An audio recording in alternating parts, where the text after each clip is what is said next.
Parasha, il est question du transport. Du transport du Mishkan, du tabernacle. Pendant les 40 ans où on était dans le désert, on passait d'une station à l'autre. Et à chaque fois, il fallait et démonter le sanctuaire et le remonter, et surtout transporter les objets. Dans le temple, ces objets avaient une place qui leur était réservée, qui était particulière, qui était fixe. Mais pendant les 40 ans où on était dans le désert, où on passait d'un endroit à l'autre, évidemment, on était obligé à chaque fois de le transporter. Alors, il y avait la tribu de Lévi, avait 3 familles. Et Gershon, Kehat ou Merari. Et chacune de ces familles a reçu un rôle dans le transport des objets du sanctuaire. La famille Kehat, dont d'ailleurs va venir Moshe Rabbeinu. Moshe Rabbeinu appartenait à la famille de Kehat. Donc la famille de Kehat avait comme rôle de transporter les objets les plus saints. Et c'est pour ça que, à leur égard, il y a un avertissement grave qui a été donné. C'est ce que nous voyons maintenant dans ces versets que nous avons sous les yeux. Vaïdaber Adonai el Moshe vel Aaron lemor, al tachritu et shevet mishpechota kehati mitoch haleviim, vezot asu lahem vechayu, velo yamutu begishtam et kodesh hakodashim, Aaron ubanav yavo vesamu otam ish ish al avodato ve'el masao ve'lo yavo u lirot kebala et hakodesh vametu. L'Éternel donc s'adressa à Moshe et à Aaron et il leur donna l'avertissement suivant: n'exposez point la branche des familles issues de Kehat à disparaître du milieu des Lévim, c'est-à-dire que la famille de Kehat était en particulier en danger. À cause de quoi? Mais agissez ainsi à leur égard, afin qu'ils vivent au lieu de mourir, lorsqu'ils approcheront des saintetés éminentes. Comme nous avons dit précédemment, eux avaient comme rôle donc de transporter les objets les plus saints du tabernacle, et il y avait donc ici un danger. Plus on s'approche du Kodesh, plus on s'approche de quelque chose d'élevé, et plus évidemment on est en danger, parce qu'il faut être à la hauteur, il faut être au niveau. Et puis la moindre erreur est payée gravement, comme par exemple le Kohen Gadol, le grand prêtre, le jour de Yom Kippourim, qui pour la moindre erreur était gravement sanctionné. Alors donc il y a un avertissement qui est lancé à propos de cette famille de Kehat. Et dans le dernier verset il est dit, de peur qu'ils n'entrent pour regarder. Alors quel était évidemment le danger qui les menaçait? La curiosité. Et cette curiosité, on peut d'un côté la comprendre. On s'approche des objets les plus saints, c'est-à-dire ceux qui en fait vont permettre la révélation de la Shrina, de la présence divine, et on a évidemment une grande envie de vouloir s'approcher et même de voir. Alors, à propos de ça, envers eux, il est dit, de peur qu'ils n'entrent pour regarder, fût-ce un instant, les choses saintes et qu'ils ne meurent. Bon, alors, il y a quelque chose d'important à prendre précisément de cet avertissement qui est donné à la famille de Kehat des Lévi. Et c'est ce que nous allons essayer de comprendre. Maintenant, dans le dernier verset, le verset 20 que vous avez sous les yeux, il y a un mot qui est difficile à comprendre. Et les commentateurs se sont attachés à essayer de trouver la signification de ce mot-là. Est-ce que, pardon? Kebala. Velo yavo lirot, Kebala et a kodesh vamet. Alors, la traduction dit de peur qu'ils ne viennent pas donc pour voir comment est-ce qu'il a traduit Kebala, fût-ce un instant. Ça, c'est évidemment une interprétation. Elle n'est pas mauvaise. Mais c'est pas... Est-ce que ça, c'est le sens simple du mot Kebala? Alors, on connaît en hébreu le mot livloa. Livloa, qui veut dire avaler. Donc, le sens littéral voudrait dire la chose suivante, que c'est les Lévi'im, cette famille de Kehat, qui vient pour prendre les objets et les transporter, c'était le rôle dans le désert 40 ans, qu'ils fassent attention de ne pas avaler. Quand on avale quelque chose, d'abord si on avale trop vite, ou si on avale quelque chose qui ne convient pas, on risque de s'étouffer. Ça, c'est le sens littéral. Et voilà que, à propos de ce mot-là, on a plusieurs interprétations qui nous sont amenées par le Rav Munk. Et il dit la chose suivante, qu'ils ne viennent pas regarder. On a compris? Et voilà que le Rav Munk traduit lorsqu'on enveloppe. Lorsqu'on enveloppe. Donc il a traduit de façon tout à fait différente Kebala. Kebala veut dire envelopper d'après lui. C'est-à-dire il y a un moment qui est critique. Quel est le moment critique? Le moment où les Kohanim, ce sont les Kohanim qui ont ce rôle, enveloppent les objets saints. À ce moment-là, il faut faire très attention que les Lévim ne profitent pas même d'un clin d'œil pour voir qu'est-ce que c'est, qu'est-ce qu'il y a là-bas, satisfaire leur curiosité, parce que ça risque d'amener à une sanction très grave. Pour Rashi, alors je lis donc le commentaire, Bala a le sens de couvrir. Rashbam, au contraire, l'interprète dans le sens de démonter. On voit donc le grand-père et le petit-fils qui expliquent tout à fait différemment Kebala. Le contraire, en fait. Et en fait, ça pourrait être même le contraire. C'est-à-dire, pour l'un, mais en réalité, ça nous amène à la même conclusion. Pour l'un, au moment où on recouvre les objets, pour l'autre, au moment où on est en train de démonter le tabernacle, faites attention de ne pas vous laisser entraîner à ce moment-là par cette envie. Et cette envie, elle est énorme. Elle est énorme. Pouvoir se satisfaire un instant de la révélation de la présence divine. On va évidemment essayer de comprendre pourquoi c'est quelque chose qui ne convient pas.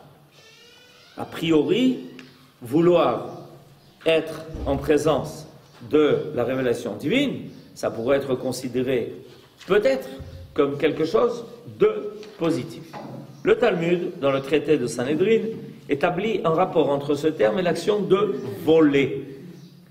Et cite la sentence, quiconque vole un objet sacré est passible de la mort céleste, et les zélés sont autorisés à le faire mourir. Ici, Kebala est à rapprocher du sens avaler ou subtiliser. C'est-à-dire que on apprend ici un grand chidouche, voir ce que l'on n'a pas le droit de voir est considéré comme un vol. C'est évidemment un statut qui n'est pas en général défini par la morale naturelle. Au niveau de la morale naturelle, si quelqu'un convoite un objet ou autre chose, tant qu'il s'est contenté de le voir et qu'il ne s'est pas approprié et qu'il n'a pas fait passer ça dans son domaine, il n'est pas considéré comme quelqu'un qui a volé. Et voilà qu'on a un chidouche ici, le fait de voir quelque chose que tu ne dois pas voir est considéré comme un vol. Alors évidemment, on peut comprendre que la Torah nous élève à un niveau de morale beaucoup plus élevé, où les choses ne sont pas définies seulement au sens matériel, mais même au sens spirituel. Même au sens spirituel.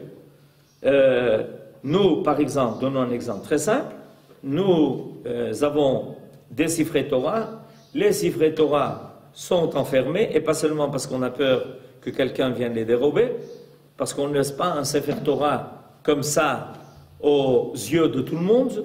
Il est recouvert d'abord lui-même, le Sefer Torah, ensuite on le met dans le Aron Kodesh, ensuite on met un rideau sur l'Aron Kodesh, tout ça fait partie de la halakha, et toutes ces choses-là ont une gdusha, et tout ça c'est pour précisément nous faire prendre conscience de la notion que tout n'est pas à voir, que tout n'est pas à avaler. C'est évidemment le contraire d'une civilisation où on a tout à voir, tout à entendre, tout à savoir. Et les conséquences, on les connaît. Le fait de tout voir, de tout entendre et de tout savoir, on connaît les conséquences de ça. Alors voilà que même les Lévi'im, qui avaient un rôle important, celui de transporter ces objets, étaient tenus de ne pas se laisser entraîner par leur curiosité ou même par leur appétit de Gdusha. On peut dire qu'il y a un appétit ici de Gdusha, d'essayer de voir quelque chose qu'ils ne devaient pas voir. S'il vous plaît, les Lévi'im, ils ne voyaient pas du tout les Kélim, ça? Les Lévi'im ne rentraient pas dans le tabernacle et dans le temple. Les Lévi'im n'arrivaient pas jusque-là.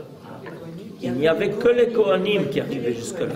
Les Lévi'im restaient dans l'entrée du Beth Amikdash, et là-bas, il y avait un endroit qui leur était réservé pour qu'ils jouent et chantent les psaumes qu'ils avaient à dire. Entre une partie du Beth Amikdash et la deuxième partie du Beth Amikdash, il y avait 15 marches, et les Lévi'im se tenaient sur ces marches-là, et à chaque fois qu'on avançait d'une marche, on disait un psaume. Mais les Lévi'im n'avaient pas accès à la partie interne du Beth Amikdash. Donc ils n'ont jamais vu. Nahon.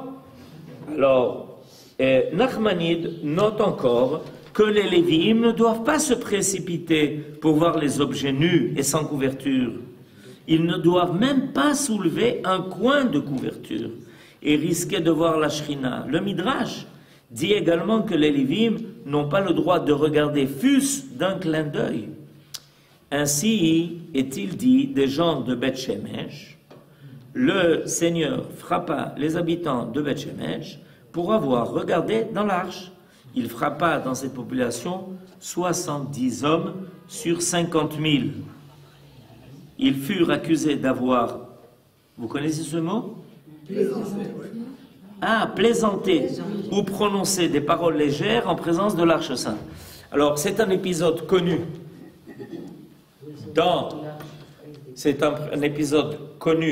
dans le livre de Shmuel, où les Philistins, qui avaient fait la guerre à Israël, avaient réussi à prendre prisonnière l'Arche Sainte. Et ils l'ont gardée chez eux pendant des mois. Mais à un moment donné, les plaies qui les ont atteints étaient tellement terribles et insupportables que quand ils ont pris conscience avec leurs sages, ils leur ont dit, écoutez, il n'y a pas le choix, il faut ramener tout de suite à Israël parce que vous n'avez pas le droit de... Vous avez pas fait la bonne chose. Tov, alors ils leur ont expliqué exactement comment le faire. Et voilà que des génisses ont tiré une charrue et d'elles-mêmes, elles ont ramené l'arche qui était sur le chariot dans le camp d'Israël. Et la première étape où cette arche est arrivée, où l'arche est arrivée, c'était à Beth Shemesh. Et quand les gens de Beth Shemesh, les habitants de Beth Shemesh, ont compris qu'est-ce qui est arrivé chez eux, alors ils se sont précipités et ils ont couru alors que nos sages nous disent qu'ils étaient en plein travaux dans les champs. Alors ils étaient le torse nu avec la casquette sur la tête, en train de faire leurs travaux des champs en plein été, imaginez-vous. Et ils ont couru comme ça, sans aucune précaution, sans même se vêtir, etc., voir l'Arche Sainte. Et à ce moment-là, il y a une partie, il y a une discussion sur le chiffre, combien ont été frappés. Il y a un chiffre, d'après une compréhension du texte, un chiffre énorme de gens qui ont été frappés. Pourquoi? Parce qu'ils ont précisément fait cette erreur de se précipiter pour voir le Kodesh sans aucune précaution, sans même prendre la précaution que est marquée en toutes lettres dans la Torah, qu'on n'a pas le droit de le faire tout simplement. Et maintenant, on va essayer de comprendre en fait pourquoi c'est quelque chose de tellement grave. Donc il y a déjà un épisode dans la Bible qui nous raconte que l'avertissement qui est donné pour les Lévites ne concerne pas seulement les Lévites. Et en réalité, puisque on est en vue de la fête de Shavuot la semaine prochaine, un des avertissements graves que nous avons reçus à Shavuot, au moment de Matan Torah, était de ne pas s'approcher de la montagne sur laquelle Akadosh Baruch Hu allait se révéler.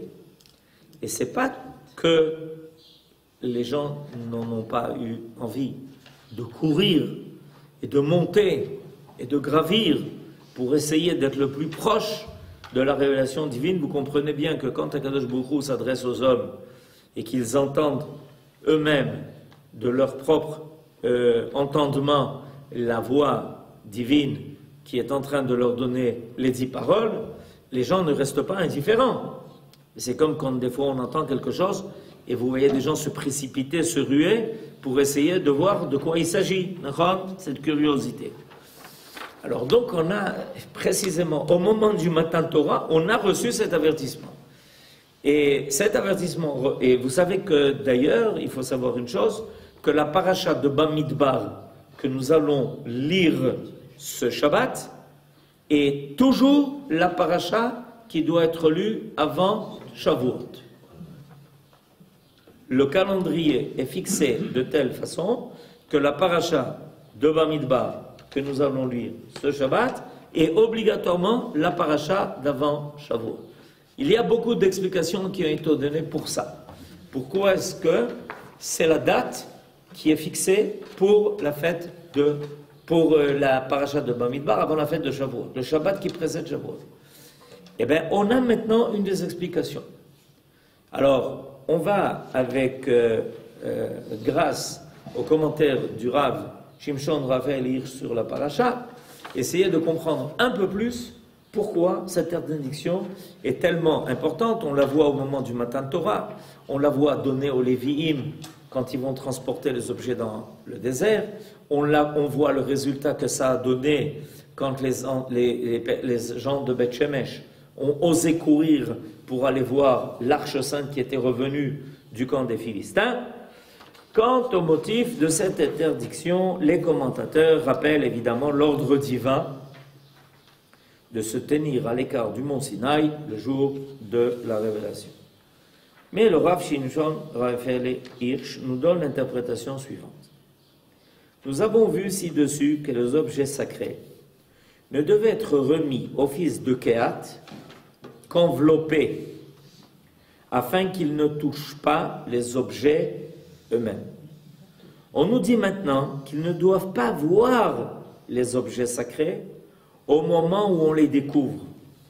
Si, ne nous trompons pas, cette interdiction signifie que les éléments du sanctuaire ne doivent être pour leur porteur que l'objet d'une contemplation toute spirituelle.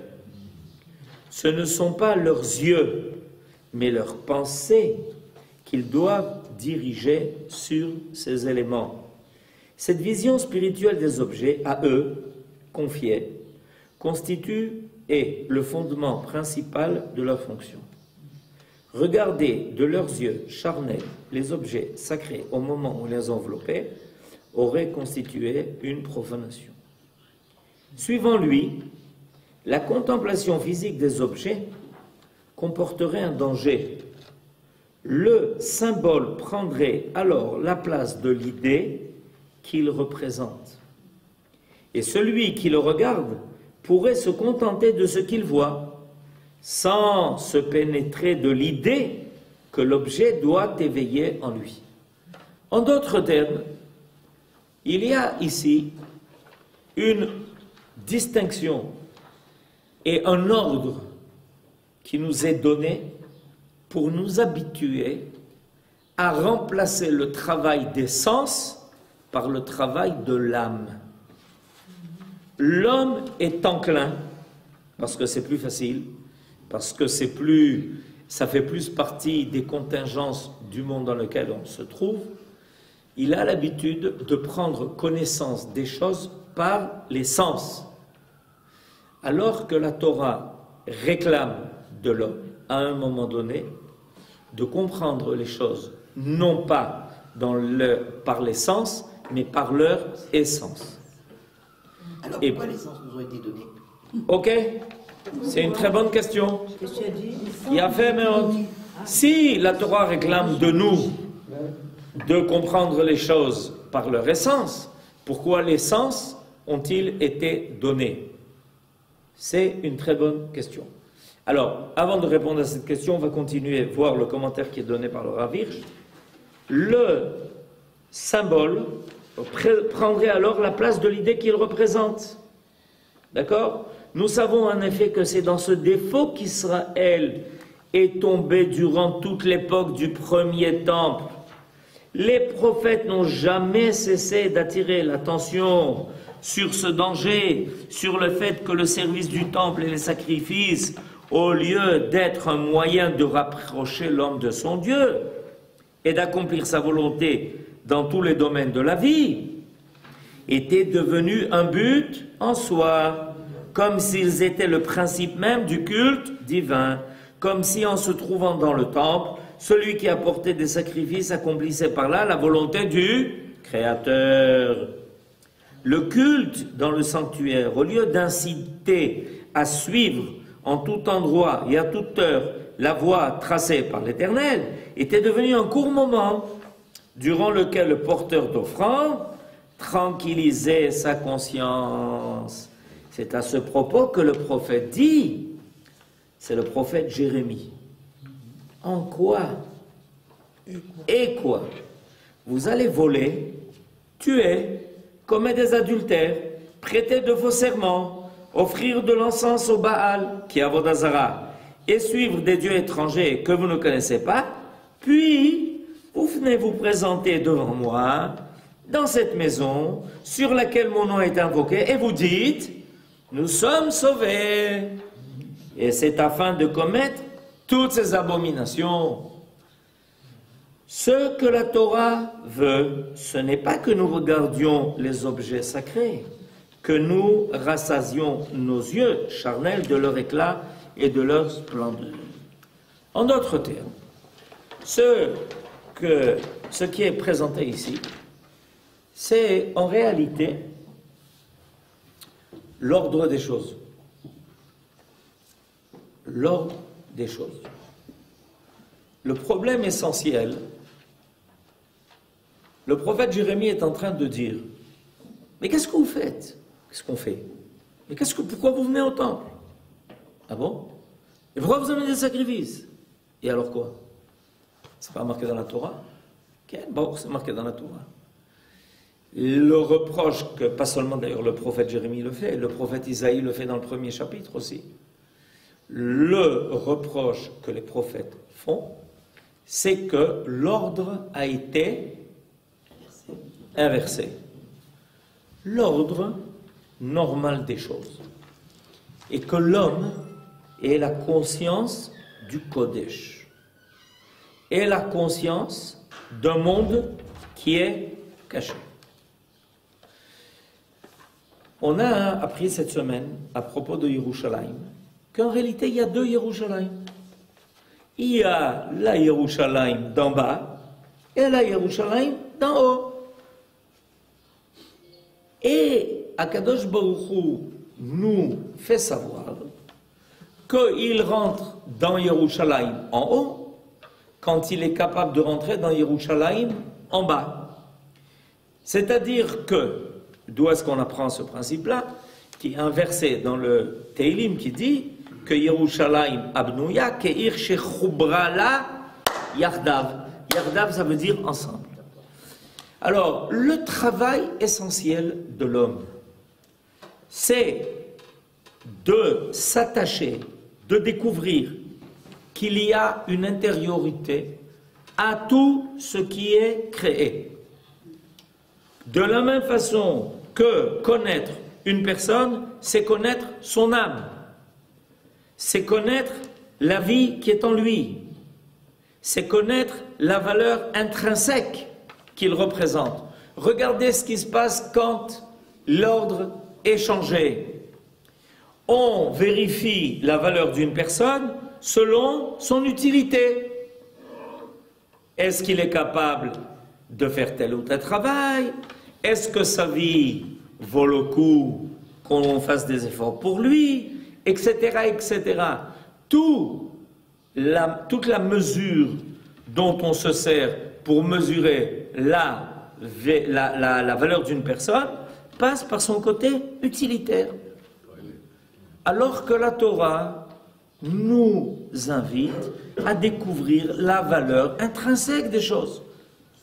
Même si un objet ne nous sert pas, on n'a pas le droit pour autant de l'abîmer, de le perdre.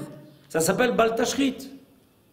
La valeur de ce qui existe n'est pas à mesurer en fonction de l'utilité, de l'intérêt qu'il va m'apporter. La valeur d'une chose est à mesurer dans le fait qu'il y a ici l'apparition d'une idée, d'une pensée, d'une chokhma, d'une sagesse, de la même façon qu'on admire une fleur, parce qu'il y a une sagesse extraordinaire dans ses couleurs. À quoi ça sert une fleur? À quoi ça sert un papillon? Alors le problème, il arrive précisément quand on arrive au niveau du Kodesh. Pourquoi? Parce que quand on rencontre le Kodesh, on n'y voit aucune utilité. Vous connaissez, vous, l'utilité du Kodesh? Vous êtes capable de dire à quoi ça sert? Vous êtes capable de dire quel est l'intérêt? Comme il y a des gens qui disent, mais c'est quoi ces gens qui étudient, qui s'assient, ils s'assient, qu'est-ce qu'ils font tout là? Ils étudient la Torah. Mais quelle utilité? Qu'est-ce qu'ils amènent? Qu'est-ce qu'ils apportent? Quel est leur apport? Yofi. Quel est le rapport entre une statue de marbre qui est exactement le profil d'un homme, comme les Grecs étaient les spécialistes, de faire le profil d'un homme en marbre, à tel point qu'on se trompait. Et quel est ça à comparer à un homme? Alors, pour revenir à la question qui a été posée tout à l'heure, mais pourquoi Akadosh Baruch Hu nous a donné des sens? D'abord, il nous a donné des sens pour nous habituer aux limites de notre vie au niveau matériel. Premièrement, on prend conscience de nos limites grâce au sens. Jusqu'où tu vois? Là. Quels sont les sons qui te parviennent? Là. Comment on prend conscience de cela? On voit qu'on est très limité. Tous les sens dont nous nous servons sont en réalité extrêmement limités. Et à ce moment-là, l'homme commence à une recherche qui va dépasser ses sens, qui va dépasser les limites que les sens lui imposent.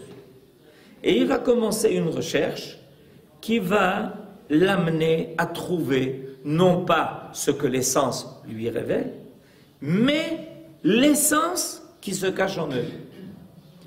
Maintenant, l'essence nous habitue à une conscience, à prendre conscience des choses. L'essence nous habitue à une conscience. Cette conscience, elle se développe au fur et à mesure qu'on est capable d'accompagner nos sens d'une chokhma qui nous révèle le contenu des choses. que je suis en train de dire, c'est physique et métaphysique. Parce que on est capable de comprendre le contenu des choses très souvent en fonction de ce que nos sens nous révèlent. Mais à une condition, c'est qu'on ait lié nos sens à une conscience, à une sagesse qui dépasse celle que nos sens ont. Un exemple. On voit quelqu'un, on le voit tous les jours. C'est une personne qu'on connaît depuis 50 ans. Et on lui dit, mais pourquoi tu es triste? Comment tu es triste? Mais c'est la même personne que tu as vue hier. Hier, tu lui as dit, mais pourquoi tu es joyeux? Aujourd'hui, tu dis, pourquoi tu es triste? Est-ce que la tsura, est-ce que la forme de la personne a changé? Pas du tout. Et voilà que tu t'es habitué à comprendre en regardant la même personne, et très souvent, tu le devines. Tu as regardé la personne, tu dis, ah, il y a quelque chose qui ne va pas. Mais c'est la même personne. Elle essaye même d'ailleurs de paraître comme d'habitude. Et puis, tu as aiguisé suffisamment ta conscience pour que tes sens soient capables de te donner une information qui dépasse les sens eux-mêmes. Les informations essentielles que l'on a, ce sont des informations qui dépassent nos sens, mais qui passent par nos sens aussi. Ça s'appelle un chacham. Le chacham, c'est celui qui connaît les choses par leur intériorité, et pas par leur découvert, pas par leur évidence, pas par le côté révélé des choses. Qu'est-ce que Akadosh Baruch Hu a voulu de nous en nous amenant au Sinaï? Ça. Ce que Akadosh Baruch Hu a voulu de nous en nous amenant au Sinaï, il a voulu nous faire découvrir un monde qui était caché. C'est ce que nos sages disent. Qu'Akadosh Baruch Hu, au moment de la révélation du Sinaï, a ouvert les rideaux. Vous savez que les cieux, le ciel que nous connaissons, est un rideau. Notez Shamaim Kayeria. Yeria, c'est quoi? Yeria, c'est un rideau. Notez Shamaim Kayeria. Et voilà qu'Akadosh Baruch Hu, au Sinaï, il a ouvert le rideau. Et il nous a fait découvrir tout d'un coup qu'il y avait un monde qui nous était caché. Et c'est pour ça qu'on n'avait pas le droit de s'approcher de la montagne. Et c'est pour ça que cette montagne n'a gardé aucune sainteté. Actuellement, Aucune sainteté. Vous connaissez une sainteté du Har Sinaï? On ne sait même pas lequel, c'est lequel.